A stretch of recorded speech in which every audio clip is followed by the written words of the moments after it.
नमस्कार विद्यार्थी मित्रांनो, आज आपण आता सुरू करणार आहोत इयत्ता 9वी गणित। आतापर्यंत आपण पाहिलं असेल की 8वीला गणित या विषयाचं एकच पुस्तक होतं, परंतु इयत्ता 9वी मध्ये गणित या विषयाची दोन पुस्तकं आहेत, गणित भाग 1 आणि भाग 2। तर आज आपण गणित भाग 1 या विषयाला सुरुवात करणार आहोत। सर्वप्रथम तुम्हाला मी गणित भाग 1 मधल्या प्रकरणांची माहिती करून देतो। पहिलं प्रकरण आहे संच, दुसरं आहे वास्तव संख्या, तिसरं आहे बहुपदी, चौथा गुणोत्तर व प्रमाण, पाचवं दोन चलातील रेषीय समीकरणे, सहावं अर्थनियोजन आणि सातवं सांख्यिकी। अशा प्रकारे गणित भाग 1 या पुस्तकामध्ये 7 प्रकरणे आहेत। तर आता आपण प्रकरण क्रमांक 1 संच यांचा अभ्यास करणार आहोत। संच, तर या प्रकरणामध्ये आपण काय शिकणार आहोत, तर संचाची ओळख, संचाचे प्रकार, वेनचित्रे, समान संच कशाला म्हणतात, उपसंच कशाला म्हणतात, विश्वसंच म्हणजे काय, पूरक संच म्हणजे काय, छेद संच, संयोग संच आणि संचातील घटकांची संख्या याबाबत आपण या प्रकरणामध्ये सविस्तर अभ्यासणार आहोत। त्यावरील उदाहरणे आपण सोडवणार आहोत। चला तर मग सुरुवातीला थोडस जरा आपण 8वी मध्ये जाऊया, थोडस आठवूया जरा की तुम्हाला इथे काही परिचयाचे तुमच्या वस्तू समूह दिलेले आहे। पहिल्या वस्तू समूहामध्ये आहे फुलांचा गुच्छ, दुसऱ्यामध्ये किल्ल्यांचा जुडगा, तिसरा जो आहे ते आहे पक्ष्यांचा थवा, चौथा वह्यांचा गठ्ठा आहे आणि पाचव्यामध्ये संख्यांचा गट आहे। तर वरील प्रत्येक वस्तू समूहासाठी आपण विशिष्ट शब्द वापरतो। तर या सर्व उदाहरणामध्ये समूहातील घटक आपणास अचूक व नेमकेपणाने सांगता येतात। वस्तूच्या अशा या समूहांना संच असे म्हणतात। म्हणजे जे घटक आपण अचूकपणे सांगू शकतो त्या घटकांना आपण संच असे म्हणतो। आता हे समूह पहा, गावातील आनंदी मुले, वर्गातील हुशार मुले। मग हे जे समूह दिलेले आहेत या दोन्ही उदाहरणामधील आनंदी व हुशार या दोन्ही शब्दांचा अर्थ सापेक्ष आहे। म्हणजेच आनंदी वृत्ती व हुशारी या दोन्ही शब्दांचे अर्थ नेमके प्रमाणे आपल्याला सांगता येणार नाही।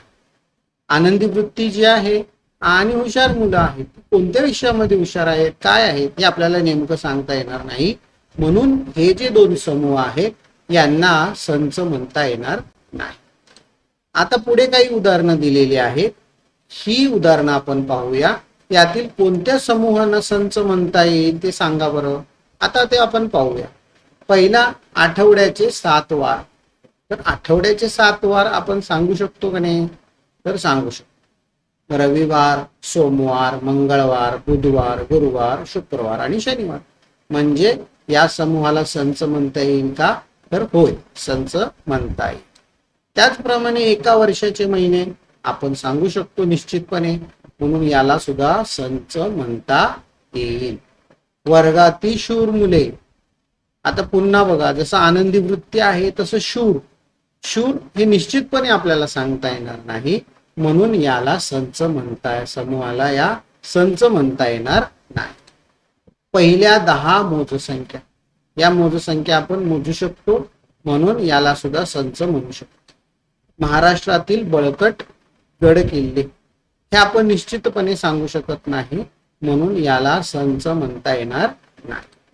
आपल्या सूर्यमालेतील ग्रह हे आपण सांगू शकतो, सूर्यमालेतील ग्रह, तर जे आपणास माहिती आहे ते ग्रह आपण निश्चितपणे सांगू शकतो, म्हणून या समूहांना संच म्हणता येईल। तर संच म्हणजे काय, तर ज्या समूहातील घटक आपणास अचूक व नेमकेपणाने सांगता येतात त्या समूहांना संच असे म्हणतात। जो समूह दिलेला असेल त्यातील घटक आपण जर अचूक सांगू शकत असू किंवा नेमकेपणाने जर सांगू शकत असू तर त्या समूहांना संच असे म्हणतात.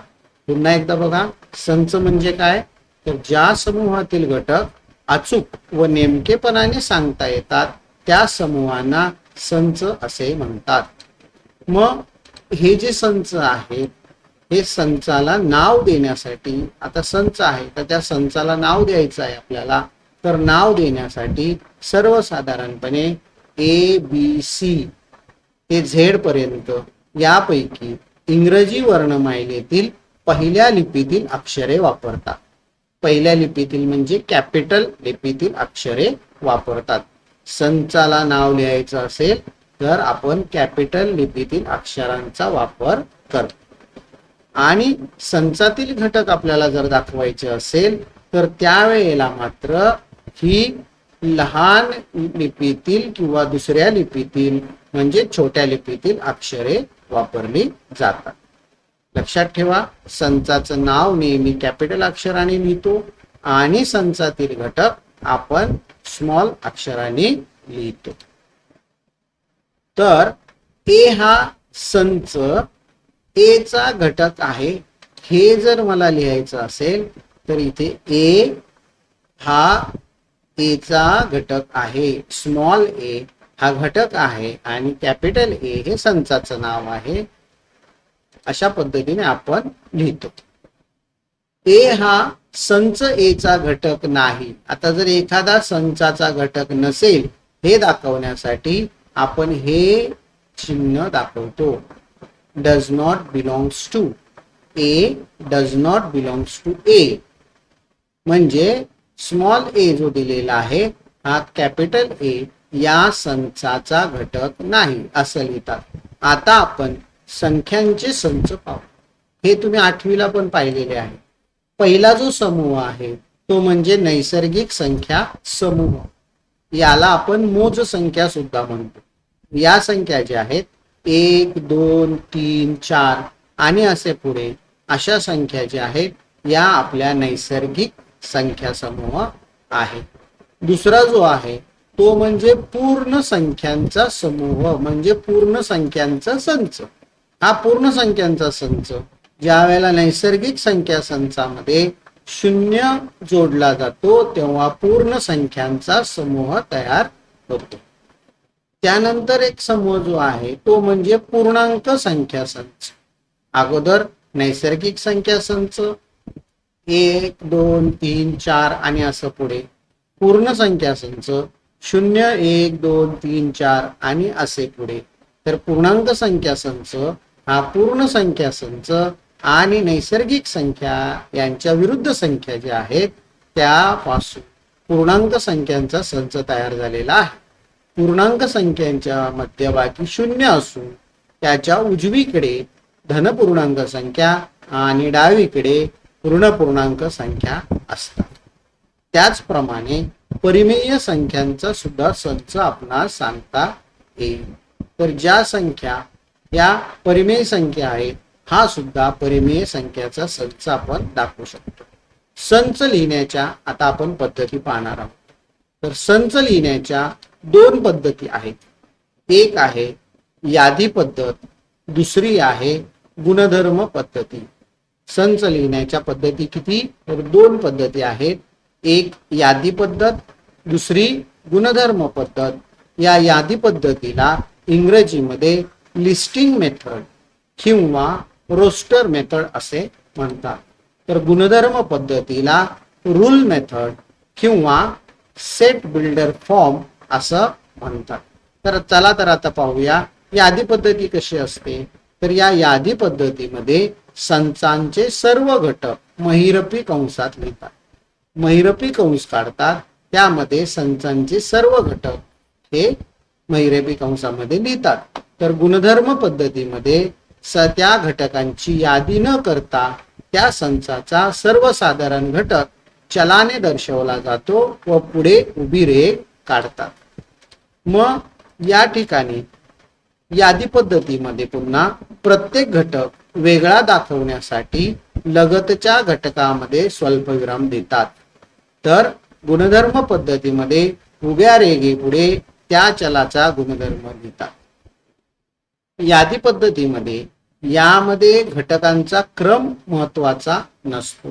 कोणत्याही क्रमाने जर आपण घटक लिहिले तरी चालतात आणि सगळे घटक जे आहे हे दाखवणे मात्र आवश्यक असते. जेवढे घटक आहेत ते घटक कोणत्याही क्रमाने लिहिलं तरी चालतं, मात्र सर्व घटक दाखवणे आवश्यक आहे. आता आपण यादी पद्धतीबद्दल काही माहिती आणि उदाहरण आपण पाहूया. पहिलं उदाहरण क्रमांक 1. 1 ते 10 मधील विषम संख्यांचा संच यादी पद्धतीने मला जर लिहायचा असेल तर तो पुढील प्रमाणे लिहिता येईल. आता मी संचाचं नाव दिलेलं आहे बघा इथे, ए. संच ए बरोबर, या कंसाला म्हणतात महिरपी कंस, ते लिहिलं आपण. तर संच ए बरोबर 3, 5, 7, 9, कॉमा म्हणजे स्वल्पविराम, किंवा हाच ए संच ए बरोबर महिरपी कंसात 7 स्वल्पविराम 3 स्वल्पविराम 5 स्वल्पविराम 9 असाही लिहिला जातो.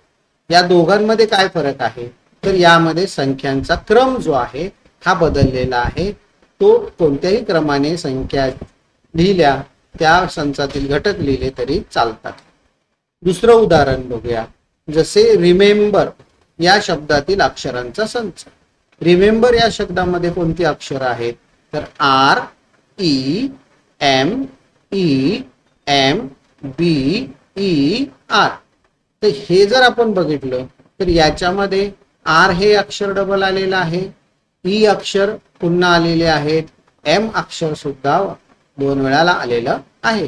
तर असा संच लिहिताना मी संच लिहिताना असं लिहिणार, महिरपी कंसामध्ये आर, ई, एम, बी, महिरपी कंस पूर्ण. या संचाला मी नाव देऊ शकतो, तर कोणतंही नाव आपण देऊ शकतो. मी लिहिणार कॅपिटल बी बरोबर महिरपी कंसामध्ये हा संच लिहितात. ही अक्षर जी आहेत कोणत्याही क्रमाने लिहिली तरी चालतात. इथे काय केलंय, आर 2 वेळा आलेला आहे परंतु ते एकदाच लिहिलेलं आहे. ई 3 वेळा आलेला आहे, तेही एकदाच लिहिलेलं आहे. म्हणजे पुन्हा ते घटक लिहायची गरज नसून ते घटक एकदाच लिहायचे आहेत, मात्र कोणत्याही क्रमाने लिहिले तरी ते घटक चालतात. त्याच पद्धतीने हे दिलेलं आहे की ही अक्षर आपल्याला एकदाच लिहिली आहे आणि अशा पद्धतीने आपण हा रिमेंबर या अक्षरांचा संच लिहू शकतो. गुणधर्म पद्धतीचे आपण उदाहरण बघूया. पहिलं उदाहरण आहे ए. संच ए बरोबर महिरपी कंसामध्ये एक्स, जिथे एक्स बिलॉंग्स टू एन, म्हणजे एक्स ही नैसर्गिक संख्या असून एक्स हा 1 पेक्षा मोठा आहे आणि 10 पेक्षा लहान आहे. हा गुणधर्म पद्धतीने दिलेला आहे. मग याचे वाचन संच ए चे घटक एक्स, संच ए चे घटक एक्स असे आहेत की एक्स ही 1 व 10 दरम्यानची नैसर्गिक संख्या आहे. एक्स ही संख्या 1 व 10 दरम्यानची आहे. उदाहरणार्थ दुसरा, बी हा संच असा आहे की बी या संचाचे घटक एक्स हे असे आहेत की 1 ते 10 मधील मूळ संख्या आहे. यामध्ये 1 ते 10 मधील सर्व मूळ संख्यांचा समावेश होईल. बी हा संच मग कसा लिहिता येईल तर 2, 3, 5 आणि 7 या 1 ते 10 मधल्या 4 मूळ संख्या आहेत. मग अशा पद्धतीने हा संच लिहिता येईल. पुढचं उदाहरण, क्यू हा परिमेय संख्यांचा संच गुणधर्म पद्धतीने पुढे प्रमाणे लिहिता येईल. क्यू बरोबर महिरपी कंसात पी छेद क्यू, जिथे पी आणि क्यू या पूर्णांक संख्या आहेत आणि क्यू ची किंमत 0 नाही, नॉट इक्वल टू म्हणजे 0 नाही. मग यामध्ये याचे वाचन आपण करतो की पी छेद क्यू या स्वरूपातील अशा संख्या की पी ही कोणतीही पूर्णांक आहे आणि क्यू ही शून्येतर पूर्णांक संख्या आहे. गुणधर्म पद्धतीमध्ये आता काही संच आपण पाहूया गुणधर्म पद्धतीमध्ये आणि यादी पद्धतीमध्ये कसा लिहितात. पहिलं उदाहरण, गुणधर्म पद्धतीमध्ये संच ए बरोबर एक्स, जिथे एक्स हा डिव्हिजन या शब्दातील अक्षर आहे. बघा संच मी पुन्हा वाचतो. गुणधर्म पद्धतीमध्ये संच ए बरोबर एक्स, जिथे एक्स हा डिव्हिजन या शब्दातील अक्षर आहे. तर डिव्हिजन या शब्दामध्ये कोणती कोणती अक्षरे येतात ती मी काय केली, या यादी पद्धतीमध्ये महिरपी कंसामध्ये लिहिली. म्हणून माझं यादी पद्धत झाली ए संच ए बरोबर DIVSON. इथे आय 2 वेळा आलेला आहे, तो मी एकदाच लिहिला. अशा पद्धतीने गुणधर्म पद्धतीतील संच आपण यादी पद्धतीने लिहू शकतो. दुसरं एक उदाहरण पाहूया. तर गुणधर्म पद्धतीमधला संच दिलेला आहे संच बी बरोबर वाय, जिथे वाय ही संख्या अशी आहे की वायचा वर्ग 9 आहे. अशी कोणती संख्या आहे की ज्याचा वर्ग 9 येईल, तर 3 आणि ऋण 3 यांचा वर्ग 9 येतो. म्हणून यादी पद्धतीमध्ये संच बी बरोबर महिरपी कंसात ऋण 3 कॉमा 3 महिरपी कंस पूर्ण, अशा पद्धतीने आपण यादी पद्धतीने संच लिहू शकतो. तुमच्या माहितीसाठी समजण्यासाठी अजून एक उदाहरण पाहतो. गुणधर्म पद्धतीमध्ये लिहिलेला आहे संच सी बरोबर झेड, जिथे झेड ही 5च्या पटीतील 30 पेक्षा लहान नैसर्गिक संख्या आहे. मग 5च्या पटीतील 30 पेक्षा लहान नैसर्गिक संख्या म्हणजे 5चा पाडा 30च्या अगोदर पर्यंत बोलायचा. मग 5 एके 5, 5 दुने 10, 5 त्रिक 15, 5 चौक 20, 5 5 25. 30 पेक्षा लहान म्हणून मला 30 घ्यायचा नाही. म्हणून यादी पद्धतीने हा संच सी बरोबर 5, 10, 15, 20, 25 असा मी लिहू शकतो. तर त्याचप्रमाणे काही संच दिलेले आहेत, हे यादी पद्धतीने आणि गुणधर्म पद्धतीने लिहायचे आहेत. पहिला संच जो आहे गुणधर्म पद्धतीने ए बरोबर एक्स, जिथे एक्स ही 15 पेक्षा लहान समनैसर्गिक संख्या आहे.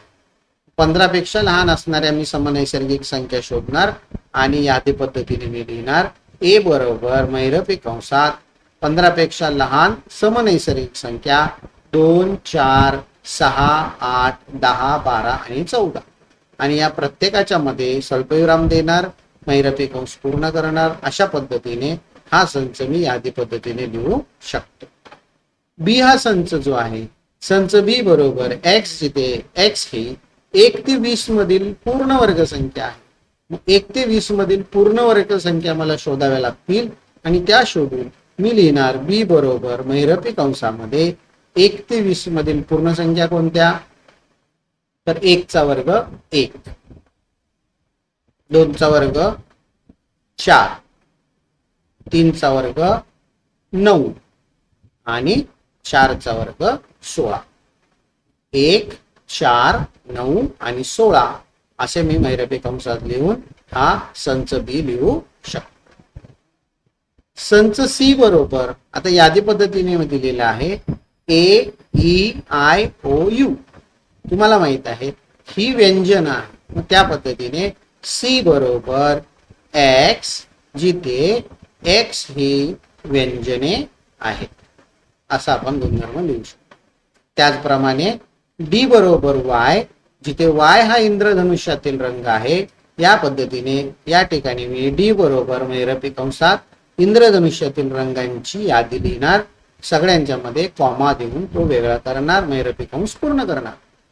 पी बरोबर एक्स, जिथे एक्स ही पूर्णांक संख्या अशी आहे की ऋण 3 आणि 3च्या दरम्यानची पूर्णांक संख्या आहे.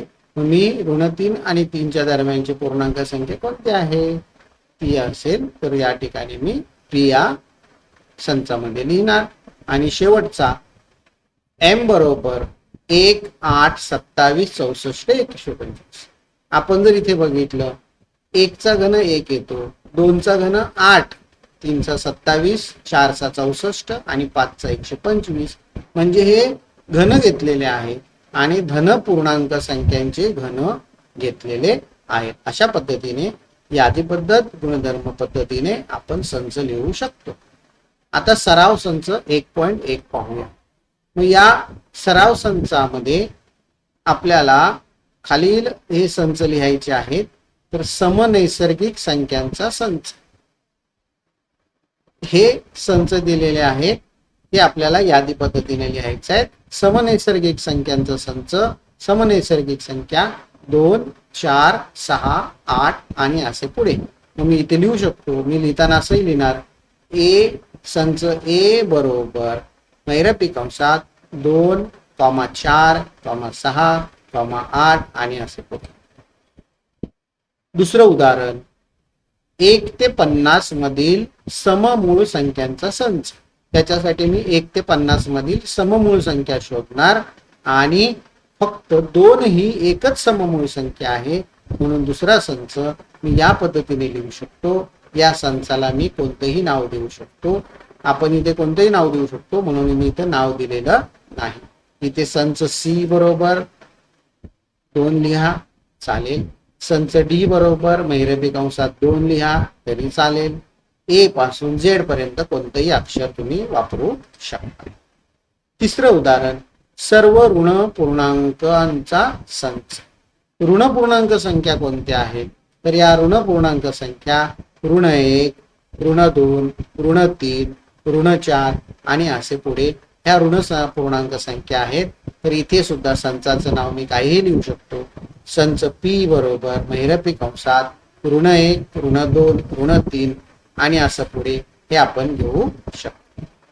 चौथं उदाहरण, संगीतातील 7 मूळ स्वरांचा संच. संगीतामध्ये कोणते स्वर आहेत ते आपल्याला माहिती पाहिजे. त्याच्यासाठी मी संगीतातील स्वर लिहिणार महिरपी कंसामध्ये सा, रे, ग, म, प, ध, नी आणि शेवटी सा येतं. ते पुन्हा येईल म्हणून तो एकदाच लिहिला. अशा पद्धतीने हा आपण संगीतातील 7 मूळ स्वरांचा संच लिहू शकतो. या ठिकाणी या संचाला कोणतंही नाव पुन्हा तुम्ही देऊ शकता. या पद्धतीने तुम्ही संच लिहू शकता. आता दुसरा प्रश्न आहे, खालील चिन्हात दिलेली विधाने शब्दात लिहा. हे विधान दिलेलं आहे, हे आपल्याला शब्दात लिहायचं आहे. पहिलं आहे 4/3 बिलॉंग्स टू क्यू. म्हणजे 4/3 हा संच क्यू चा घटक आहे. क्यू चा 4/3 हा घटक आहे. हे उत्तर. दुसरं उदाहरण आहे ऋण 2 does not belongs to N. म्हणजे ऋण 2 हा एन चा घटक नाही. हे चिन्ह नाही साठी आहे, हे घटक आहे म्हणून आहे. म्हणून ऋण 2 हा संच एन चा घटक नाही. तिसरं उदाहरण, पी बरोबर महिरपी कंसात पी, जिथे पी ही विषम संख्या आहे. त्याच्यासाठी मला विषम संख्यांचा संच लिहावा लागेल. संच पी चे घटक पी असे आहे की पी ही विषम संख्या आहे. अशा पद्धतीने हा चिन्हात लिहिलेला आहे, ते आपण शब्दामध्ये लिहू शकतो. प्रश्न तिसरा, कोणतेही 2 संच यादी पद्धतीने आणि गुणधर्म पद्धतीने लिहा. आपण मागे उदाहरणार्थ बघितले होते, तेच संच मी पुन्हा घेतो. उदाहरणार्थ गुणधर्म पद्धतीमध्ये संच लिहिला मी ए बरोबर एक्स, जिथे एक्स हा डिव्हिजन या शब्दातील अक्षर आहे. हाच संच मी यादी पद्धतीने लिहिणार ए बरोबर महिरपी कंसात D, I, V, S, O, N अशा पद्धतीने लिहिला. दुसरा संच जो आहे, दुसरा संच मी यादी पद्धतीने लिहू शकतो, तो तुम्ही लिहा, जे आपण मागे बघितलेला आहे ते. आता खालील संच आपल्याला यादी पद्धतीने लिहायचा आहे. प्रश्न चौथा.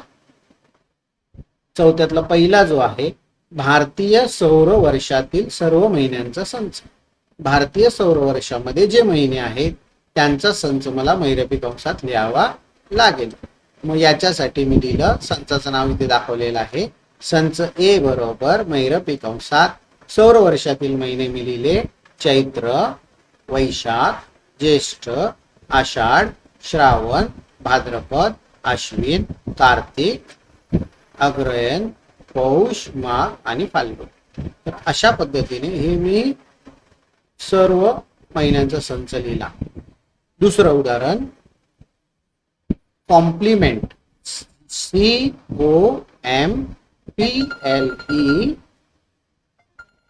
COMPLEMENT या शब्दातील अक्षरांचा संच. तर या शब्दातील मी अक्षर दाखवणार, मग कंसामध्ये लिहिणार संच एक्स बरोबर COMPLENT.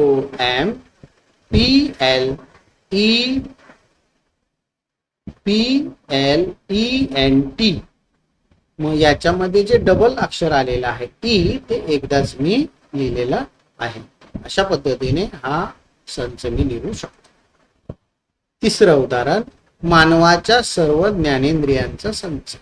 मानवाला 5 ज्ञानेंद्रिय आहेत, त्यांची नावं मी महिरपी कंसात लिहिणार, मला उत्तर मिळेल. मग इथे कंस संच वाय बरोबर महिरपी कंसात नाक, कान, डोळे, जीभ, त्वचा, महिरपी कंस पूर्ण. अशा पद्धतीने आपण हा संच यादी पद्धतीने लिहू शकतो. चौथं जे गणित आहे 1 ते 20 मधील मूळ संख्यांचा संच. याच्यासाठी 1 ते 20 मधल्या मूळ संख्या मला लिहाव्या लागतील. मग 1 ते 20 मधल्या मूळ संख्या मी लिहिणार झेड बरोबर 2, 3, 5, 7, 11, 13, 17, 19 या मूळ संख्यांचा संच मी अशा पद्धतीने यादी पद्धतीने लिहू शकतो. पृथ्वीवरील खंडांचा संच. आपल्याला माहिती आहे पृथ्वीवरती कोणते खंड आहेत, ती नावं आपल्याला संचांच्या मध्ये लिहावी लागतील. यामध्ये संच ई बरोबर आशिया, आफ्रिका, युरोप, ऑस्ट्रेलिया, अंटार्क्टिका, दक्षिण अमेरिका, उत्तर अमेरिका असे आपण खंडांची नावं महिरपी कंसामध्ये लिहू शकतो.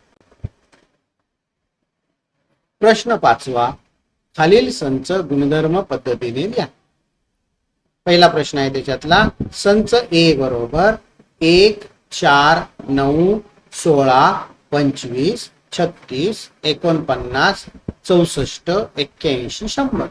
हे जर बघितलं या सगळ्या वर्ग आहेत, सर्व 1 पासून 10 पर्यंतचे वर्ग आहेत. मग मी हे गुणधर्म पद्धतीने लिहिताना त्याचा गुणधर्म लिहिणार मी. उत्तर ए बरोबर एक्स, जिथे एक्स बरोबर एन वर्ग. एन काय आहे, N belongs to natural number, म्हणजे एन ही नैसर्गिक संख्या आहे आणि ती 10 पेक्षा लहान किंवा 10 आहे. दुसरं उदाहरण, बी बरोबर 6, 12, 18, 24, 30, 36, 42, 48. मग हे काय आहे तर 6चा पाडा आहे, 6च्या पटीतील संख्या आहे, म्हणून मी उत्तर लिहिणार बी बरोबर महिरपी कंसात एक्स, जिथे एक्स बरोबर 6n. 6n म्हणजे 6च्या पटीतील संख्या. एन काय आहे, N belongs to natural number, म्हणजे एन ही नैसर्गिक संख्या आहे आणि एन इज लेस दॅन 9 म्हणजे एन हे 9 पेक्षा लहान आहे. तिसरं उदाहरण, सी बरोबर महिरपी कंसात SMILE, महिरपी कंस पूर्ण. हे जर बघितलं याच्यापासून एक शब्द तयार होतो, तर यावरून मी लिहिणार की सी बरोबर वाय, जिथे वाय हे स्माइल या शब्दातील अक्षर आहे. चौथा प्रश्न, डी बरोबर रविवार, सोमवार, मंगळवार, बुधवार, गुरुवार, शुक्रवार आणि शनिवार. हे आठवड्याचे वार आहेत, म्हणून मी याचा गुणधर्म लिहिणार डी बरोबर महिरपी कंसात झेड, जिथे झेड हा आठवड्यातील दिवस आहे. हे सगळे आठवड्यातील दिवस आहेत, म्हणून हा संच मी गुणधर्म पद्धतीने या प्रकारे लिहिन. 5वा, एक्स बरोबर महिरपी कंसात ए, ई आणि टी. ह्या तिघांपासून तुम्ही कोणताही एक शब्द तयार करून त्याचा गुणधर्म लिहू शकता. मी लिहिलेला आहे इथे. तर एक्स बरोबर वाय, जिथे वाय हे EAT, इट, EAT, इट या शब्दातील अक्षर आहे. किंवा तुम्ही इट पेक्षा TEA, टी जरी लिहिलं तरी बरोबर आहे. म्हणून दुसऱ्या पद्धतीने लिहू शकतो, तसंच x बरोबर मैरपी कंसात y, जिथे y हे टी या शब्दातील अक्षर आहे. अशा दोन्ही पद्धतीने हे उत्तर तुम्ही लिहू शकता. अशा पद्धतीने आपण 1.1 अभ्यास इथे संपवलेला आहे. पुढच्या व्हिडिओमध्ये आपण 1.2 अभ्यासाबद्दल माहिती बघूया. आशा करतो की हा सराव तुम्ही पुन्हा पुन्हा कराल आणि तुम्हाला ते अवश्य समजेल. धन्यवाद.